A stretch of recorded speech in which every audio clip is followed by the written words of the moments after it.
আমাদের মুক্তিযুদ্ধ আমাদের বাঙালি জাতির জীবনের জন্য একটি শ্রেষ্ঠ অহংকার।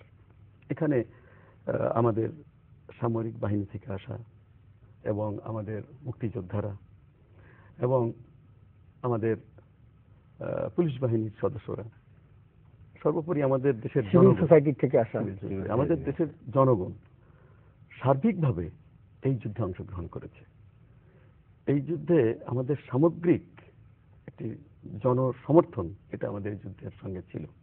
অনেক ত্যাগের মাঝ দিয়ে আমাদেরকে স্বাধীনতা অর্জন করতে, কিন্তু কতিপয় স্বার্থান্বেষী এবং বিশ্বাসঘাতক, এই বাঙালি জাতির জন্য যারা বিশ্বাসঘাতক, এই বিশ্বাসঘাতকরা কতিপয় কিছু লোক যারা স্বাধীনতা যুদ্ধের বিরোধিতা করেছিল, এই স্বাধীনতা যুদ্ধকে তারা বিশ্বাসঘাতকতা করে অনেক বাঙালি জাতির অনেক ক্ষতি করেছে। ভ্রান্তিটা তাদের ছিল এইভাবে যে তারা মনে করেছিল এটা একটি সাধারণ একটি রাজনৈতিক খেলা, এটি যে মুক্তিযুদ্ধে পরিণত হবে এবং এটি যে একটি বিশাল রাষ্ট্রীয় জাতীয় আকারে পরিণত হবে এটা তারা বুঝতে পারেনি।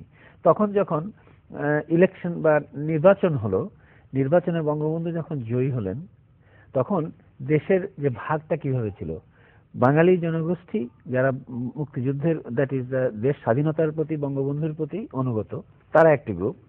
আর এই সময় একটি গ্রুপ যারা তৎকালীন মুসলিম লীগ, নিজামে ইসলামী, এই জামায়াতে ইসলামী, এই ধরনের যে অংশটি ছিল, তারা এটিকে বঙ্গবন্ধুর ডাকে যে মুক্তিযুদ্ধ হয়ে দেশ স্বাধীন হবে এটিকে চিন্তা না করে এটিকে একটি রাজনৈতিক গেম হিসেবে যেন একটি পার্টি আর একটি পার্টির বিরুদ্ধে তারা এরকম বৈষম্য নিয়েই শুধুমাত্র দ্বন্দ্ব এবং এটি ন্যারো রাজনৈতিক একটি ভাব নিয়ে ওনারা শুরু করলেন।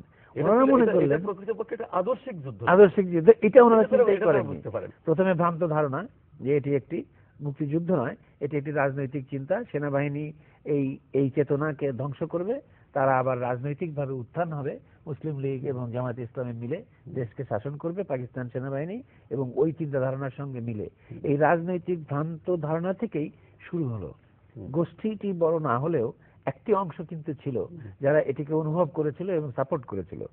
এটির থেকে শুরু হলো পাকিস্তান সেনাবাহিনী যখন তারা আমাদের উপরে ঝাঁপিয়ে পড়লো, তখন তারা একটি ক্ষেত্র পেল, যে ক্ষেত্রটাতে তারা পেল এই লোকগুলোকে যারা আমাদের চেতনার বিরুদ্ধে পেলে, তাদের সাহায্যে তারা গড়ে তুললো একটি রাজনৈতিক বাহিনী, গড়ে তুললো সশস্ত্র বাহিনী যারা আমাদের মুক্তিযুদ্ধের বিরুদ্ধে সশস্ত্র সংগ্রাম শুরু করলো, এবং তারা রাজনৈতিকভাবে আমাদেরকে ধ্বংস করার চেষ্টা করতে থাকলো, আমাদেরকে ভারতীয় এখানে যেখানে বাঙালি জাতীয়তাবাদের আদর্শ নিয়ে যেখানে সমগ্র জাতি যুদ্ধে লিপ্ত হয়ে গেল, তখন ওখানে কিছু সংখ্যক লোক চিন্তা করলো যে ওদের বুদ্ধিজীবীকে কিভাবে ধ্বংস করা যায় এবং বিশিষ্ট চিন্তাবিদকে কিভাবে শেষ করা যায়। যুদ্ধের শেষ মুহূর্তে এসে সেখানে যারা রাজাকার আল শামস গঠন করে, আল বদর, ওরা পরিকল্পনা করে, এরা ইসলামী ছাত্র শিবিরের এবং এটা পরিকল্পনা করেই কিন্তু আমাদের সেই বুদ্ধিজীবীদেরকে হত্যা করলেন এবং বিশিষ্ট জনদেরকে ধরে নিয়ে গুম করে দিলেন। এটা কিন্তু একটা জাতিকে ধ্বংস করার জন্য তাদের একটা পরিকল্পনাই করেনি। আপনি যেটা বললেন এটা খুবই গুরুত্বপূর্ণ, যে একটা জাতিকে উঠতে দেবে না, এবং এই যে বুদ্ধিজীবী হত্যার সঙ্গে যারা সম্পৃক্ত, এরা কিন্তু পুরোপুরি এর সঙ্গে কিন্তু পাক বাহিনী মোটেও ছিল না। এটা একেবারে পরিপূর্ণ হবে ইসলামী ছাত্র সংঘের যেটা ওই মানে স্বাধীনতা বিরোধী কর্মকাণ্ডের জন্য যারা যুদ্ধ করবে আমাদের বিপক্ষে, তারাই হচ্ছে আল বদর আল শামস, এবং সে আল বদর আল শামস যারা পরিপূর্ণ হবে বাঙালি, এবং তারাই বিপদগামী বাঙালি এবং মানে আমাদের স্বাধীনতা যুদ্ধের বিরোধিতাকারী, এবং তারাই কিন্তু এর জন্য সম্পূর্ণভাবে দায়ী। এই বুদ্ধিজীবী হত্যার জন্য কিন্তু পাক বাহিনী দায়ী না। এটা পরিপূর্ণ আমাদের বিরুদ্ধে তিনটি গ্রুপ ছিল। একটি হলো রাজনৈতিক সংগঠন দ্বারা, যেমন নিজামে ইসলামী, জামায়াতে ইসলামী, মুসলিম লীগের যে লিডার যারা এখনো যারা বর্তমানে আছে এবং আমাদের বিরোধিতা করে চলছে, তারা রাজনৈতিক একটি সংগঠনের মাধ্যমে এই সাপোর্টটা দিয়ে দিল পাকিস্তান সেনাবাহিনীকে বা তাদের চিন্তাধারাকে। তারপরে এরা একটা পাকিস্তান সেনাবাহিনী তখন একটা বিশাল অবাঙালি জনগোষ্ঠীকে অস্ত্রধারী করে ট্রেনিং দিয়ে তারা আমাদের বিরুদ্ধে যুদ্ধে লিপ্ত করলো, দুইটা গ্রুপ। আর ওই গ্রুপটা, ওই বিশাল যে অবাঙালি গ্রুপটা যারা অস্ত্রধারী, ইপিসিএফ নাম ছিল তখন, east Pakistan civil arm forces, এই গ্রুপটিকে উদ্বুদ্ধ করলো এরা রাজনৈতিকভাবে, যারা এখনো বাংলাদেশে বর্তমানে বিদ্যমান।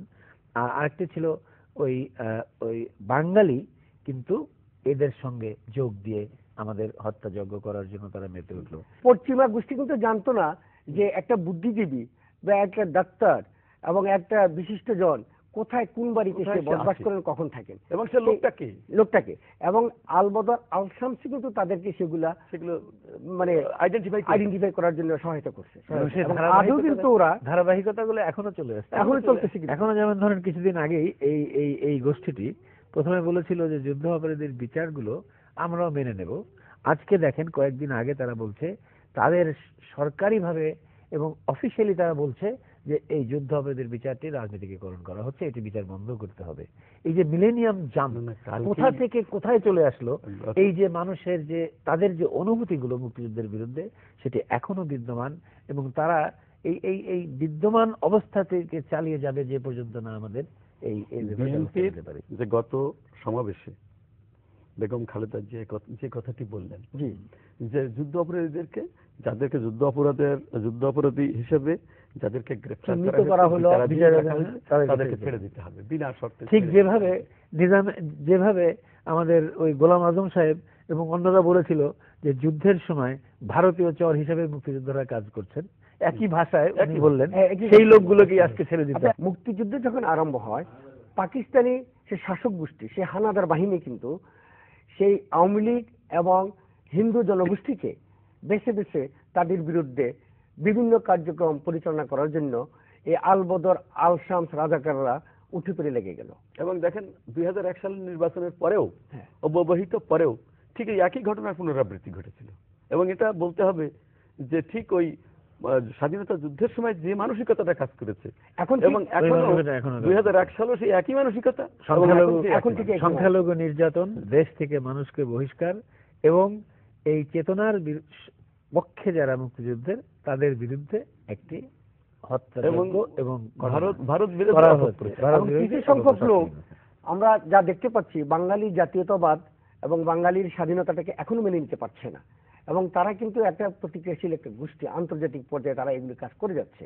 সত্যিকার অর্থে আমরা মনে করি যে আল শামস, রাজাকার, আলবদর তাদের অতি সহসাই বিচারের কাঠগড়ায় দাঁড় করিয়ে তার বিচার না করা পর্যন্ত এই কার্যক্রমে দুদিন পর পর করতেই থাকবে। আমরা যারা মুক্তিযোদ্ধার চেতনায় বিশ্বাসী, আমরা যারা মুক্তিযুদ্ধের সেই গণতান্ত্রিক মন নিয়ে আমরা জেগে উঠেছি, যারা বাঙালি জাতীয়তাবাদে বিশ্বাসী, আমরা বাঙালিত্বে বিশ্বাসী, আমাদের সেই মনোভাব যেটি বঙ্গবন্ধু বলেছিলেন যে কারণে আমাদের স্বাধীনতার প্রয়োজন ছিল সেটিতে আমরা বিশ্বাসী। এখন হয়তো আমাদের সময় এসেছে যে এটির বিরুদ্ধে সোচ্চার হওয়া। আপনারা জানেন মুক্তিযোদ্ধার সংসদের চেয়ারম্যান হিসেবে আমি আছি, এবং আমরা কিছুদিন আগেও আমরা সিদ্ধান্ত নিয়েছি যে এই ধরনের যে নৈরাজ্য সৃষ্টি করা হয়েছিল কয়েকদিন আগে পুলিশ বাহিনীকে আঘাত করা, এর বিরুদ্ধে কয়েকদিন আগেই আমরা আন্তর্জাতিক ট্রাইব্যুনালের সামনে দাঁড়িয়ে আমরা মানববন্ধন করেছি এবং আমরা ঘোষণা দিয়েছি যে আমরা সারা দেশে মুক্তিযোদ্ধারা জেগে উঠে এরপরে যদি এই ধরনের ঘটনা হয় এটিকে আমরা প্রতিহত করার ব্যবস্থা নেব। আমি জানি বাঙালি যারা আছেন, যাদের এই অনুভূতিটি চেতনাটি আছে, তারা আমাদের সঙ্গে যোগ দেবেন এবং তারা জেগে উঠবেন এবং এই যুদ্ধ অপরাধীদের বিরুদ্ধে দাঁড়াবেন এবং তাদের এই কার্যক্রম এবং প্রতিহত করার জন্য ব্যবস্থা নেবেন। পাকিস্তানি